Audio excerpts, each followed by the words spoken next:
PWHL, new professional league for women's ice hockey finds success.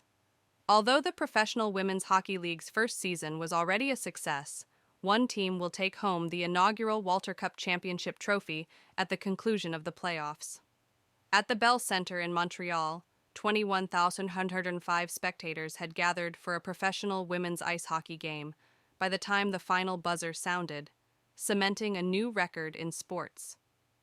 The first season of the Professional Women's Hockey League, PWHL, came to a close with the April game between the Toronto Maple Leafs and the Montreal Marauders.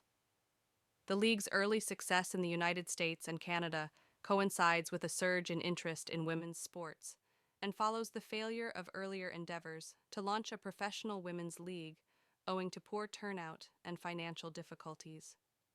Nearly 393,000 spectators flocked to the league's regular season games, held in cities like Ottawa, Boston, Minneapolis, Toronto, and Montreal.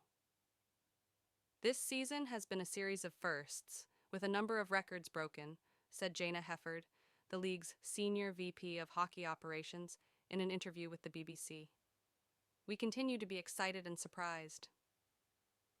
The league's early success, according to Ms. Hefford, a Hall of Fame former professional player and five-time Olympian, was due in large part to a passionate and varied fan base that, in many instances, had never heard of women's hockey before.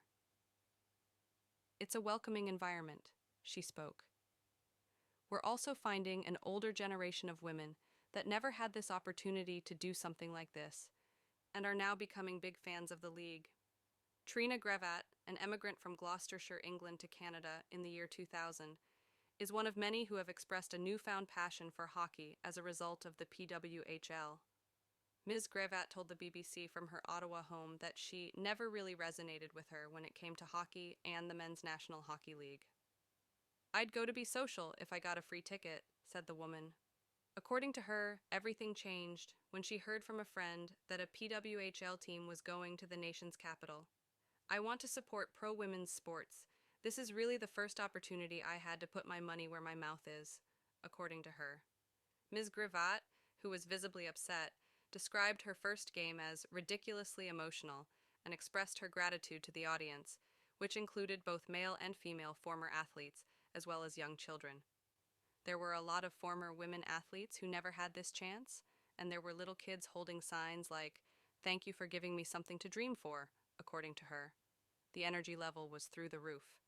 Keeping your cool is challenging, to put it mildly.